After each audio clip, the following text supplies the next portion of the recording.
Hi Taurus, welcome to Modern Maven Tarot. Whenever this tarot reading shows up on your timeline, this message is for you. Thank you so much for joining me. Quick messages that came out while I was clearing your cards was related to a financial opportunity that is blossoming, that is really bringing some joy, and not only joy, but allowing you to step into this energy of boss-like energy is really what I'm getting.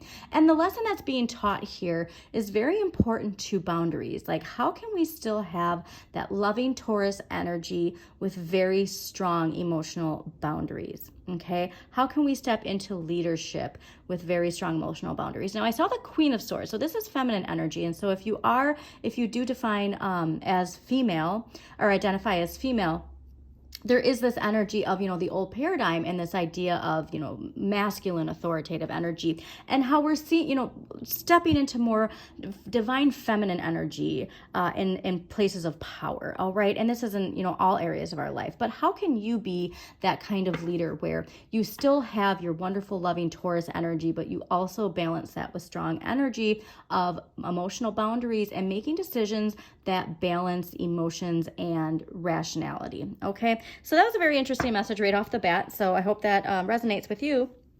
And also, please don't forget to hit that like button, comment if it does resonate, subscribe to Modern Maven Tarot, and let's get into it and see what we got for Taurus.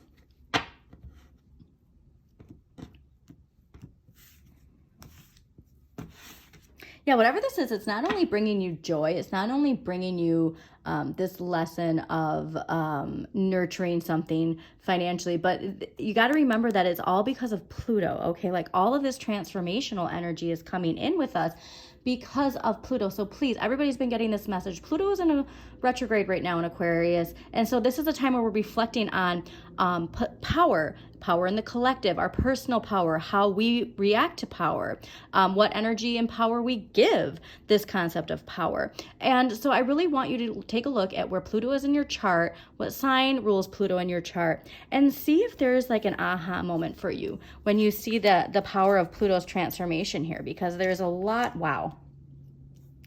There's a lot of abundance coming in, all right? And obviously give yourself a pat on the back, and just know that this transformation is helping us all to step into our personal power and a collective personal power, okay? So last week's energy coming into this week is the Hanging Man. This is Neptune.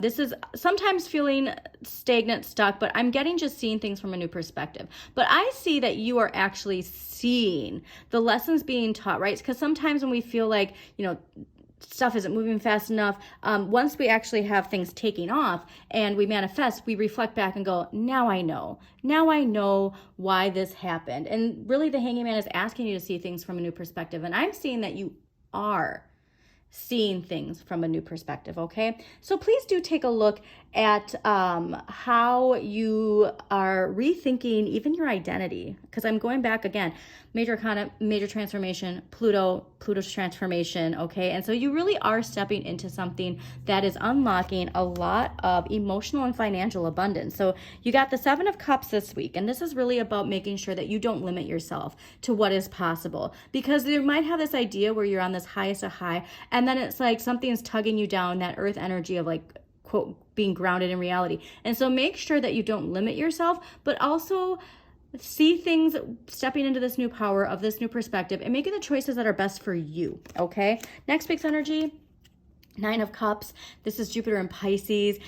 This is major contentment, okay? Like wishes coming true, but also making sure that you appreciate everything that you have, all right? So while we're manifesting all of these cups, it's like, oh my goodness, like, look at, you go from here of like thinking about it to actually having it and enjoying the fruits of your labor is really what I'm getting. So let's clarify these, because this is really exciting energy. And let's see the Hanging Man. All right, so why is the Hanging Man here for Taurus? Hanging Man. Also, too, I mean, the Hanging Man, Neptune, dreams, like this is something maybe you've been dreaming about for a long time, and it's finally here. The World and Page of Wands. So yeah, all of this letting go of this old identity, it's this karmic completion where it's like this part of your identity from the past. We want to make sure that we understand, like, who we are today isn't who we were yesterday. And this is really honestly like wonderful to see, because this spark of inspiration is going to keep you going further. And during the summer, like, make sure you remember to find ways to fuel your inner flame, okay? And I'm taking these, since they did fall exactly on there, that we're going to just say that these are this week's clarifiers. Wow. Yeah, the Hanged Man with the Two of Cups. Okay, so this is also in relation to this Saturn lesson with emotional boundaries with your relationships, okay? Now notice too, there's somebody here in the water and there's somebody here on earth, you know, so this could be you as an earth sign and somebody as a water sign. Leo, strong Leo energy, but there is this idea of really seeing all of the reasons that things happened, all right? Like Pisces, I think, got a similar message, but there's this idea of like, once you're out of something is when you really get to see it for what it is, and to see how much you've grown, and to like see the confidence in this is like, I know why this this pause, if you will, it wasn't even a pause. It was teaching me something when it comes to relationships, how I show up in relationships, and how the ego plays an effect too with relationships, okay?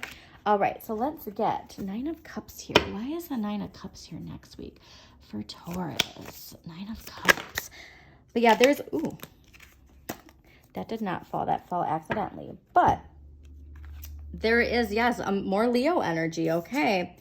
Ah, interesting. All right, so Seven of Wands, how you assert yourself. Mars and Leo, asserting yourself with integrity and passion. And so the reason that you have this Nine of Cups is because of how hard you've been working. And I do think that this is really too, how hard you've been working on healing some aspect of your ego. And say in the past, like maybe there was a karmic lesson that really hurt you, that really made you feel kind of energetically left out in the cold. And now you're having this idea of like, a whole new person. You might be feeling like a whole new person from all of this karmic completion and the lessons, the blocks, the fears, the limitations that are now being lifted because of what you went through. And if you didn't go through that Saturn lesson, you wouldn't have had to, you wouldn't be the butterfly that you are today. And so I do want you to think about that, you know, like, I know it's cliche, but the caterpillar becomes a butterfly, and it's really messy. And that really messiness, though, becomes something beautiful. And that's really what I'm getting, is this strong sense of liberation and freedom. And I'm getting strong companion energy too, but there is this idea just to make sure that you don't forget all of the lessons you've learned, okay? It's like, how can you have that as this place of empowerment where you don't attach to it, you don't give too much attention to it, but we don't forget how hard we've worked to get to where we are. So let's get an empowering question here for you, Taurus, and then we will close this out. I am so excited for this, though. This is a very wonderful message for you. All right, empowering question for Taurus this week. Empowering question for Taurus. All right. What are those things that make me feel good while I'm doing them? I think that this is in relation to a lot related to wands, a lot of, you know, what are you passionate about? And do you give yourself time to apply yourself to that? Okay. What are those things that make me feel good while I'm doing them? Because you know what? You deserve to feel good, Taurus. I hope you enjoyed this reading. Again, please hit that like button, subscribe, share with somebody who needs to hear this message. And as always, shine your inner light. You've got this.